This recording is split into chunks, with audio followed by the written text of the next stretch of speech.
तो भाई लोग कैसे हो आप लोग। स्वागत है आपका मेरे चैनल में एबी मांगा एक्सप्लेन में। और हाँ, चैनल पे नए हो तो लाइक सब्सक्राइब कमेंट कर देना भाई लोग। तो बढ़ते हैं कहानी की ओर। तो कहानी की शुरुआत में हमें चीप और इजिन को दिखाते हैं। चीप अपना रेस्टोरेंट से बाहर आके सामने देखता है तो इजिन खड़ा रहता है। पहले तो चीप इजिन के पास घूर घूर के देख रहा होता है, फिर बाद में क्या मन होता है तो साइड में से निकल जाता है और हंसते हुए जाने लगता है और कहता है ये बच्चा ऐसी ही रात को कैसे निकल सकता है। ये कहकर चीप वहाँ से जाने लगता है। इजिन अपना चीप को जाता हुआ देख रहा होता है, ऐसे कैसे चीप जा सकता है, वो भी साइड से निकलते हुए। उतने में ही हमें चीप की गाड़ी को दिखाते हैं जो चाबी दबा के उसने मतलब सेफ्टी लॉक खोल दिए होते हैं। चीप अपना गाड़ी में बैठने ही वाला होता है तो सामने की तरफ वो हैरान होकर देखने लगता है और वो कहता है और सामने की तरफ देखता है तो सामने की तरफ अपना इजिन भी उसके गाड़ी के पास आया हुआ होता है, जो मानो कह रहा है कि मेरे को भी साथ में लेके चलो। चीप इजिन को अपने कार के पास देखने के बाद वो भी परेशान होता है और कहने लगता है इजिन से आखिर तुम कर क्या रहे हो। ये सुनने के बाद इजिन अपना कहने लगता है चीप से क्या तुम उस व्यक्ति को ढूंढने की कोशिश नहीं कर रहे हो जिसने आपके ब्रदर के साथ ऐसा किया है। ये सुनकर चीप कहने लगता है कि ये सच है, लेकिन तुम मेरी कार में आने की क्यों कोशिश कर रहे हो। ये सुन के इजिन कहने लगता है कि मैं आपके साथ जा रहा हूँ। ये कहकर चीप के पास देखने लगता है घूर के। इजिन के ऐसी बात सुनने के बाद चीप अपने दांत पीसता है और कहने लगता है कि तुम इसमें शामिल क्यों होना चाहते हो, इसका तुमसे कोई लेना देना नहीं है, इसलिए तुम बच्चे इससे दूर रहो। ये सुनने के बाद इजिन अपना साइड में देखता है और कहने लगता है कि यह मुझे चिंतित कर देता है। इजिन की बात सुनने के बाद चीप कहने लगता है कि व्हाट। तभी इजिन अपने ग्रैंडपा के बारे में सोचता है। यहाँ पर ग्रैंडपा काम करते हैं, वहाँ पे कूड़ा रिसाइकल करने के लिए चीप का चेला ग्रैंडपा की मदद करता है। तभी इजिन चीप से कहने लगता है कि मैंने आपकी परेशानी सुनी और तो वो मेरे ग्रैंडपा की बहुत सारी मदद करता है। चीप का चेला ग्रैंडपा की हर दिन मदद करता है कचरा उठाने के लिए। इजिन की ये बात सुन के चीप इजिन के तरफ देखने लगता है पर कुछ भी नहीं कहता। उतने में इजिन कहने लगता है चीप से कि क्या तुम मुझे ड्राइव करने के लिए देना चाहते हो। ये सुन के चीप चौंक जाता है और इजिन के पास देखने लगता है और फिर हंसते हुए कहने लगता है इसकी कोई जरूरत नहीं, आज गाड़ी तेरा भाई चलाएगा। ये कहकर दोनों भी गाड़ी में बैठ जाते हैं और कार से कहीं तो जाने लगते हैं। चीप अपना कार चला रहा होता है और इजिन साइड में बैठा हुआ होता है। तभी चीप इजिन से कहता है डिटेक्टिव गो ने मुझे कुछ जांच करने के लिए कहा था। ये एक क्राइम सिंडिकेट के बारे में है जो हाल ही में विदेश से आए हैं, उनके कारण यहाँ की हालात बहुत गड़बड़ हो चुकी है। इजिन अपना चीप की बातें सुन रहा होता है और कुछ भी नहीं कहता। चीप तभी आगे कहता है वैसे भी जितना अधिक मैंने इस पर गौर किया है ये उतना ही अधिक गंभीर प्रतीत हुआ है। ये विदेशी ग्रुप यहाँ पे सभी प्रकार के बिजनेस चलाने का प्रयास कर रहे हैं। ये कहने के बाद अपना चीप सीरियस होता है और आगे कहता है विशेष रूप से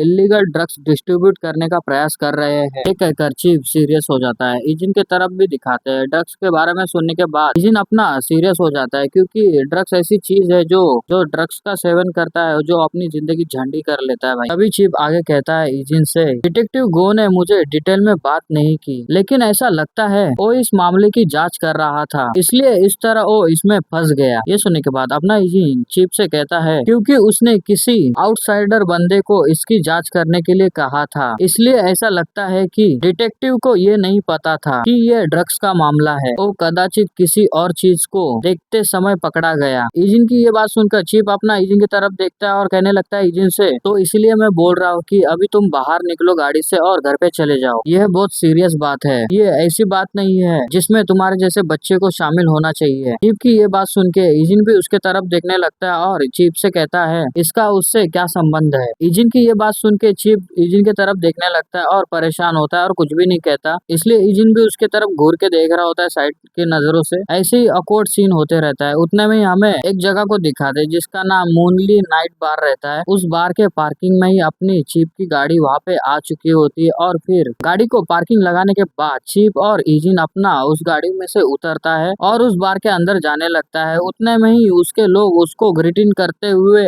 अपना सिर चीप के सामने झुका रहे होते हैं। तभी चीप कहने लगता है उन लोगों से अगर तुम यहाँ पे हो तो अंदर के हालात कैसे है। ये कहकर चीप आगे बढ़ने लगता है। तभी पीछे से एक बंदा कहने लगता है चीप से हर चीज का ध्यान रखा गया है लेकिन बॉस प्रेसिडेंट कहीं नजर नहीं आ रहे हैं। अभी उतने में हमें अंदर का सीन दिखाते हैं जहाँ पर 3 बंदे बैठे हुए होते हैं और उनकी बहुत सी धुलाई हो चुकी होती है और तो वहाँ पे हमें और भी लोगों को दिखाते हैं। ये प्रेसिडेंट कान के लोग रहते हैं। चीप के बंदों ने सबको ठोक पीट के सीधा करके ग्राउंड पर बिठा दिया होता है। उतने में बाहर से चीप और अपना इजिन अंदर के तरफ आ जाता है। जैसे ही चीप के लोग चीप को देखते हैं और अपना सर झुका रहे थे। उनमें से चीफ किसी एक बंदे को पहचानता है और कहने लगता है कि तुम यहाँ पे हो होंग निम। चीफ को देखने के बाद सब जन की फटी पड़ी रहती है और वो देखने लगते हैं और कहने लगते हैं कि ये तो चार डेसुक है, I mean चार डेसिक। सब लोग हैरान होके चीफ को देख रहे होते हैं और मन में सोचते हैं क्या ये चार डूसिक है जिसने हमें मारा है। उतने में अपना चीफ उन लोगों के सामने खड़ा रहता है और उनके तरफ घूर घूर के देख रहा होता है। चीफ को ऐसा घूरता हुआ देख के बाकी के जो लोग रहते हैं ग्राउंड पर, वो अपना सर झुकाते और परेशान होके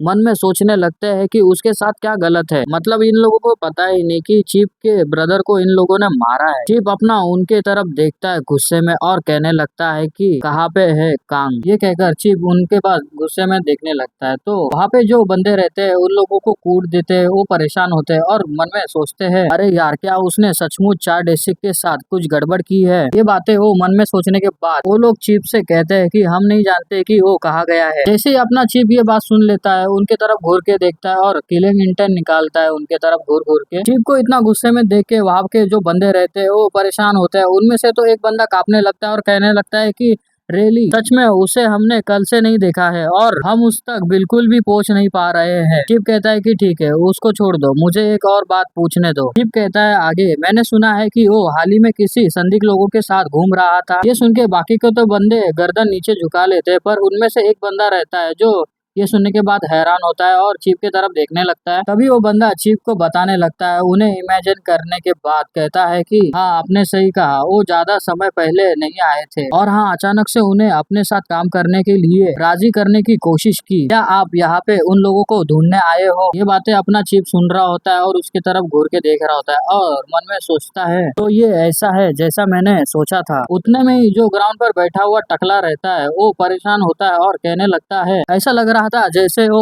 उन लोगों के प्रति बहुत सावधान था, यहाँ तक कि जब वो हम पर हुकुम चलाते थे तभी भी कांग बॉस अपना आंखें बंद कर लेता था। उतने में फिर वहाँ पे दूसरा एक बंदा रहता है जिसकी आंख फोड़ दी होती है। तो वो भी बंदा कहने लगता है उन लोगों की वजह से हमें भी कठिन समय का सामना करना पड़ा, हम भी उनके बारे में ज्यादा नहीं जानते, उनके वजह से आपने हमें तोड़ा। असली समस्या की जड़ तो वो लोग है, तो हमें जैसा तोड़ा है उसका डबल उनको तोड़ना भाई लोग। ये सुन के चीफ गुस्से में कहने लगता है कि अब वो लोग कहाँ पे है। चीफ के सामने जो दो बंदे रहते हैं वो झुकते हुए कहने लगते हैं कि हमने उन्हें तब से नहीं देखा है जब से वो कल बॉस कांग के साथ गायब हो गए थे। ये बात सुन के चीफ उनकी तरफ नरमी से देखने लगता है, पर गुस्से में तो रहता ही है और चीफ सामने की तरफ देखता है। तो उतने में एक बंदा अपना हाथ ऊपर उठाता है और कहता है कि भाई मैं बताता हूँ। कुछ देर पहले मैंने उन लोगों को बात करते हुए सुना था। वो लोग किसी बंदरगाह पे एक गोदाम के बारे में बात कर रहे थे। चीफ ये बात सुन के हैरान होता है। तो पीछे वाले बंदे को भी दिखाते टकलू को, वो भी हैरान होता है और वो पीछे मुड़ता है और अपने बंदों से चिल्लाते हुए कहने लगता है कि तुम यहाँ पे क्या कर रहे हो, जल्दी जाओ, अभी बंदरगाह पे पहुंचो और वहाँ पे जाने के बाद एक गोदाम की तलाश करो, मतलब वेयर हाउस की तलाश करो। टकलू के ऑर्डर सुनने के बाद उसके आदमी लोग वहाँ से भागते हुए जाने लगते हैं और टकलू उनको जाता हुआ देख रहा होता है। वो लोग भागते भागते अपने ईजिन के साइड से भी निकल जाते हैं। तो ईजिन अपना उनके तरफ जाते हुए देख रहा होता है और फिर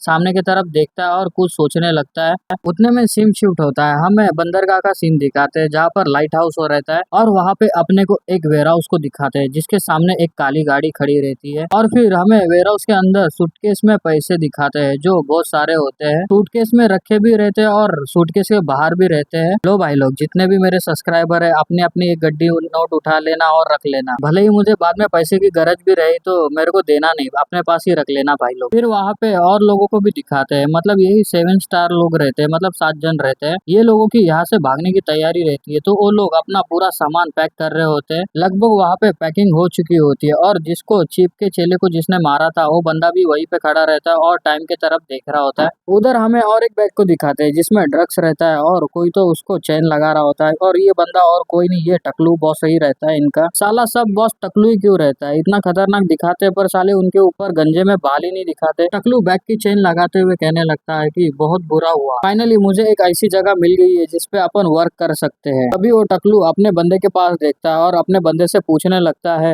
तुमने कहा था कि तुम अगले लोकेशन की तलाश में कहाँ गए थे। ये सुनकर वो बंदा उस जगह का नाम बताने लगता है। उस जगह का नाम रहता है चेओनान। उस जगह की नाम सुनने के बाद सभी लोग अपने बैग उठाते हैं और वहाँ से जाने लगते हैं। तभी वो बॉस कहने लगता है तो चलिए वहाँ के ही लोकेशन पे चलते हैं। ये कहकर वो सभी लोग वेयर हाउस से बाहर जाने लगते हैं अपने कार के तरफ। वो लोग अपने कार के तरफ बढ़ रहे होते हैं। उतने देर में वो लोग कार के सामने आ जाते हैं और कार के यहाँ पे खड़े रहते हैं। टकलू बॉस गाड़ी के सामने खड़ा रहता है और अपने बंदों से कहता है कि जो लोकेशन मैंने बताया था वही लोकेशन पे चलते हैं। फिर ये लोग आपस में बात कर ही रहे होते हैं। उतने देर में ही वहाँ पे 3 बंदे आ जाते हैं और उन 7 लोगों को देख लेते हैं और कहने लगते हैं, सॉरी भाई लोग, पर हमें कुछ चीजों की जांच करनी है, तो प्लीज जांच करने के कोऑपरेट करें। उन तीनों की ऐसी बातें सुन के ये बंदे लोग जो रहते हैं 7 जन, वो लोग खामोश रहते हैं और उनके तरफ घूर के देखते हैं और उन लोगों से कुछ भी नहीं कहते। ये लोग कुछ जवाब नहीं देते, इसलिए 3 में से एक बंदा इनकी गिनती गिनने लगता है और 1 2 3, अरे ये लोग तो, हाँ यही 7 जन है। ये सुनकर वो पीछे वाले बंदे भी हैरान होते हैं। ये लोग 7 जन तो है, पर ऐसा लगता है कि इन लोगों की शक्ल उन लोगों से मिलती जुलती है, उन बदमाशों से। उतने देर में ही उन 7 में से 2 बंदे आगे की ओर इनकी तरफ भागते हुए आने लगते हैं उनको मारने के लिए। उन दोनों को पास आते हुए देख के उन तीनों में से एक बंदा कहने लगता है अपने दोस्त से कि जल्दी करो और बैकअप बुलाओ। ये सुन के उसमें से एक बंदा पीछे मुड़ता है और चिल्लाने लगता है, अरे भाई लोग यहाँ पे आओ, वो लोग यहाँ पे है। ये कहकर वो चिल्लाते हुए अपने बंदे लोग को बुलाने लगता है। उतने देर में ही एक मांस वाला बंदा आता है और उस बंदे के